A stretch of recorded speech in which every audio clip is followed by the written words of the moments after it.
Olá pessoal, tudo bem?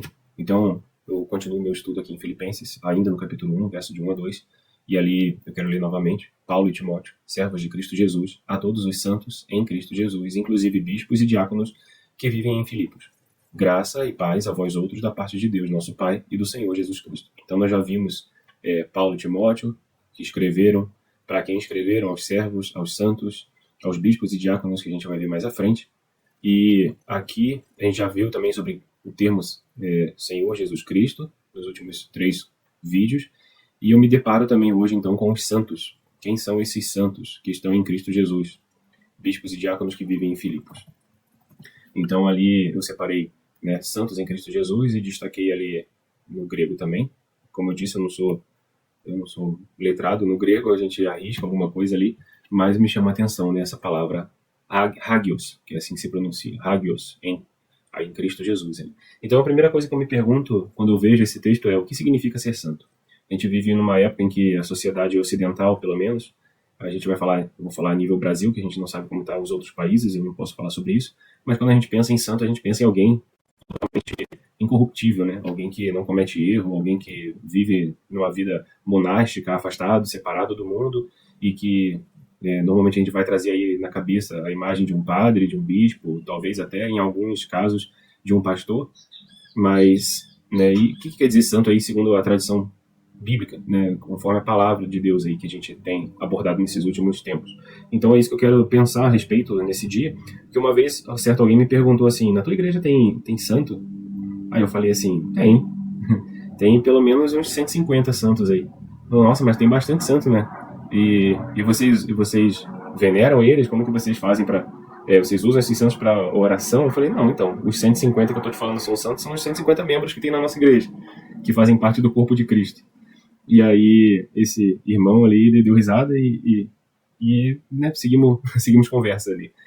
Mas então isso é interessante, porque a gente vai pensar o que é ser santo, né? Então a palavra ali tem a origem, a palavra grega eu já li, né, é hagios, e ela tem origem no hebraico, que quer dizer que é Kadesh no Antigo Testamento, com origem em Kadosh, que é santo, né?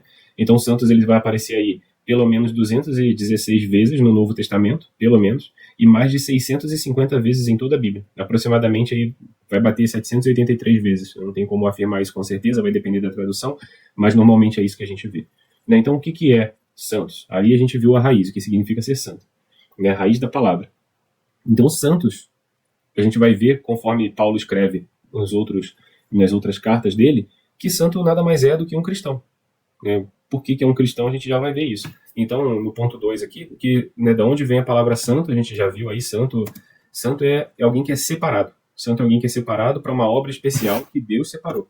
Então, esse basicamente seria o significado. Se alguém perguntar o que é santo, santo é alguém separado por Deus para fazer uma obra que ele estabeleceu. Então, no Antigo Testamento, a gente tem o povo, a nação de Israel, como santo, porque Deus separou essa nação para fazer um trabalho especial, que é servir de luz para o mundo de como deveriam viver. Israel errou, Israel pecou, Israel foi deportado, Israel foi invadido diversas vezes, e Israel como nação, deixou de ser o povo de Deus, e isso a partir da nova aliança, nós temos o novo Israel de Deus, que é todo aquele que em Cristo Jesus faz parte da igreja invisível de Cristo. Então eu vou falar sempre, talvez vocês devem me ver falando sobre igreja invisível, né? Porque alguém vai dizer assim: porque o único que pode salvar é a igreja verdadeira. E de fato, quem faz parte da igreja realmente são os salvos, os eleitos. E esses que fazem parte da igreja verdadeira fazem parte da igreja invisível, que é refletida de forma visível em diversas denominações que nós podemos ver aí no mundo, né? A igreja visível.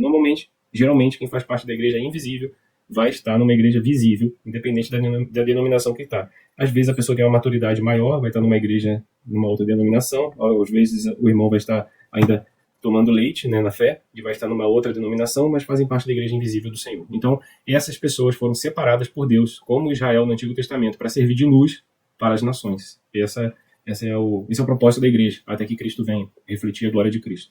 Então, ponto 2 ali, não é usado. Então, aqui, não é usado para uma classe especial de pessoas, mas para todo, vou dizer aqui, genuíno cristão. É uma redundância, né? Porque ser cristão, ou a pessoa é ou a pessoa não é. Não existe genuíno cristão, né? Mas é uma forma redundante de dizer quem é cristão, cristão de verdade, porque nem todo mundo que está na igreja é cristão. Né? A própria palavra do Senhor mesmo disse que existiria um joio no meio do trigo. Né? E existem bode em pele de cordeiro. Então, existem pessoas que fazem parte da igreja visível, mas que não fazem parte da igreja invisível, que é o corpo de Cristo. Que esse só quem pode dizer quem é e quem não é o próprio Senhor. Então, por isso que eu falo, né? É muito difícil, é complicado a gente se auto-intitular cristão, porque, na verdade, quem pode dizer se nós somos ou não unicamente é o próprio Senhor. Né? Então, é usado para todo cristão. E isso aqui eu acho interessante, porque se a gente recorrer em 1 Coríntios, eu não sei se vai trocar a tela aqui, mas eu vou colocar, eu vou para 1 Coríntios aqui no próprio computador, 1 Coríntios 1, 2, ele vai dizer, Paulo vai dizer o seguinte, eu vou copiar e vou colocar aqui. Né? Quem são os cristãos ali em Corinto? 1 Coríntios 1, 2. Deixa eu tirar o negrito.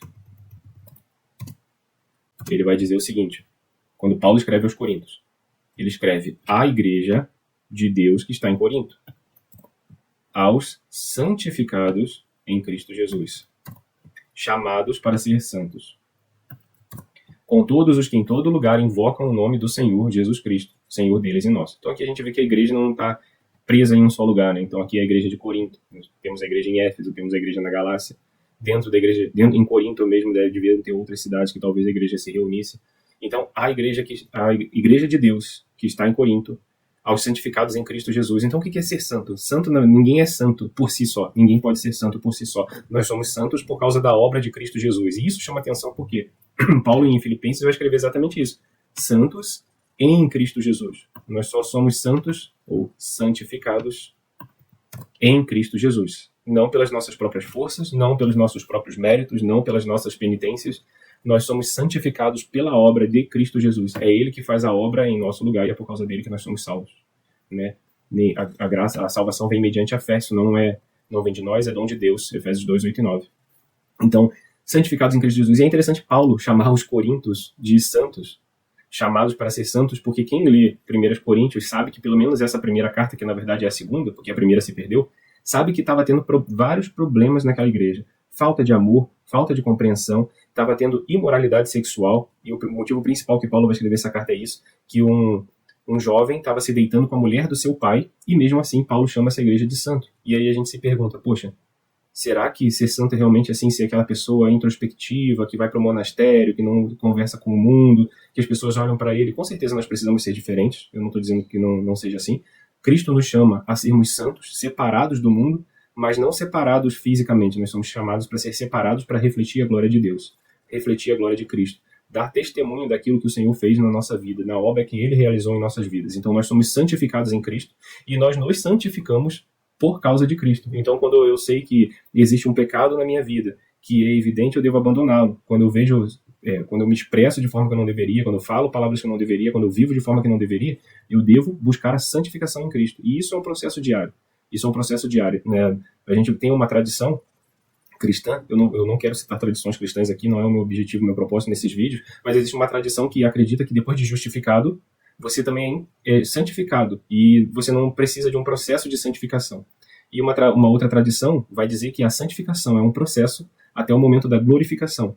E outras tradições vão dizer que para que você se santifique, você deve fazer penitências. E aí você vai falar também sobre sacramentos, que são vários sacramentos que você deve seguir. Então, o objetivo da vida cristã é ser justificado por meio de Cristo Jesus, ser santificado por meio de Cristo Jesus, santificar-se no Espírito, por força do Espírito, não por força própria, até o dia da glorificação, que é quando Cristo retornará e nos dará novos corpos, e nós viveremos uma vida assim, totalmente santa e sem pecado para nos influenciar. Então, é usado para todo genuíno cristão. Então Paulo vai chamar os coríntios, e isso me chama a atenção, porque os coríntios não eram boas pessoas, e mesmo assim eram chamados santos.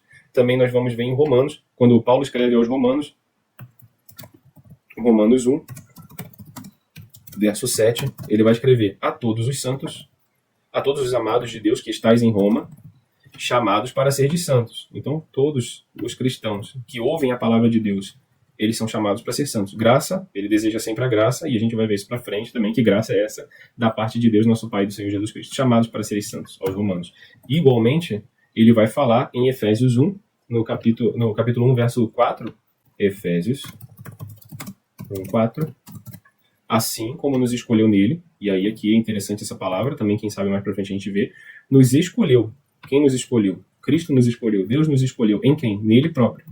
Antes da fundação do mundo, antes que o mundo viesse a existir, aqueles que são chamados por Cristo, já foram chamados desde a eternidade. Antes da fundação do mundo, antes de que o cosmos fosse construído, para sermos santos e irrepreensíveis perante Ele. E em amor. E em amor. Esse é o chamado do cristão. Aqui eu salvo o documento para não me perder. Tá? Então, eu acho que é isso. Até aqui tudo bem. Não é usado para pessoas especiais, mas é usado para todo cristão. Esse é o objetivo.